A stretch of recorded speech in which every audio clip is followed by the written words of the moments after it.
শিশুর মনোনীত প্রার্থী মেয়র মুজিবুর রহমান ভাই আমাদের মাঝে এসে উপস্থিত হয়েছেন। অনেক যুক্তি রয়েছে, আমাদের অনেক ত্যাগ রয়েছে। আমরা যদি ভোটারদের বোঝাতে পারি, আমরা যদি জনগণকে বোঝাতে পারি, তাহলে কোনাবাড়ির মাটিতে বিপুল ভোটে ব্যবধানে ধানের শীষের বিজয় সুনিশ্চিত হবে ইনশাআল্লাহ। আমরা আজকের পর থেকে প্রতিটি বাড়িতে বাড়িতে যেয়ে আমরা ভোটারদের বুঝিয়ে মহব্বত দিয়ে আদর করে যত্ন দিয়ে আমরা 12 তারিখে ভোট কেন্দ্রে নিয়ে আমরা ধানের শীষের বিজয়কে সুনিশ্চিত করব। আমি মেয়র মুজিবুর রহমান কথা দিচ্ছি, নির্বাচিত হলে আমরা আগামী পরবর্তী 5 বছর সুখে দুঃখে আপনাদের পাশে থাকবো। ভালোবাসার ফেরিওয়ালা হয়ে কাশিমপুরের জনগণের সুখ দুঃখের খোঁজ খবর নিয়ে আপনাদের অসমাপ্ত কাজকে আমি সমাপ্ত করবো ইনশাল্লাহ।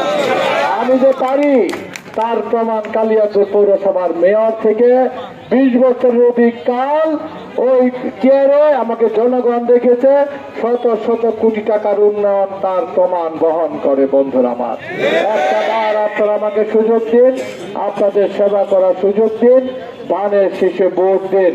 আমাদের মায়ের স্বপ্ন পূরণে আজ থেকে 12 তারিখ পর্যন্ত মাঠে থেকে লড়াই সংগ্রাম ভোটের যুদ্ধে আপনারা এক একজন বিজয়ী বেশে ফিরবেন 12 তারিখে। আমার প্রিয় বন্ধুবর মুজিবুর রহমানের বার্তা পৌঁছে দিবেন। তার পূর্ব অভিজ্ঞতা আছে, তিনি পরীক্ষিত ব্যক্তি। তিনি কালিয়াকুর পরের এই যে ফেসির সময়ে থেকে শুরু করে বিগত আরো 5 বছর আগে থেকে তিনি একটানা 20 বছর মেয়র। কাজেই উনি কাজ পাগল মানুষ, উনি সেই প্রমাণ কালিয়াকুরে দিয়েছেন বিদায় সেখানকার আপামর জনসাধারণ তাকে বারবার সেই পৌর মেয়র নির্বাচিত করেছেন। সেই প্রিয় বন্ধুবর মুজিবুর রহমান আমাদের এই গাজীপুর 1 আসনের নির্বাচিত এমপি হিসাবে সংসদে প্রতিনিধিত্ব করবে এবং আমরা যদি ওনাকে নির্বাচিত করতে পারি, এমনি ভাবে আমরা আশা করি আমাদের দলের সারা বাংলাদেশে অধিক আসন নিয়ে আমাদের নেতা জনাব তারেক রহমান আমাদের সংসদ নেতা হবেন, প্রধানমন্ত্রী হবেন এবং আমরা আমাদের ভাইকে সেখানে একটি দপ্তরের আহ্বান করব। আমরা যদি সর্বোচ্চ ভোট দিতে পারি তাহলে আমাদের এই ভাই হয়তো বা মন্ত্রী হবেন, তাহলে আমরা এই অঞ্চলের উন্নয়ন করতে পারবো সেই আশাবাদ ব্যক্ত করতেছি।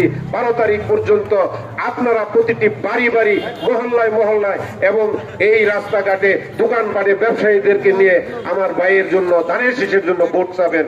এই আহ্বান রেখে সকলকে ধন্যবাদ জানিয়ে আমি আমার বক্তব্য শেষ করছি।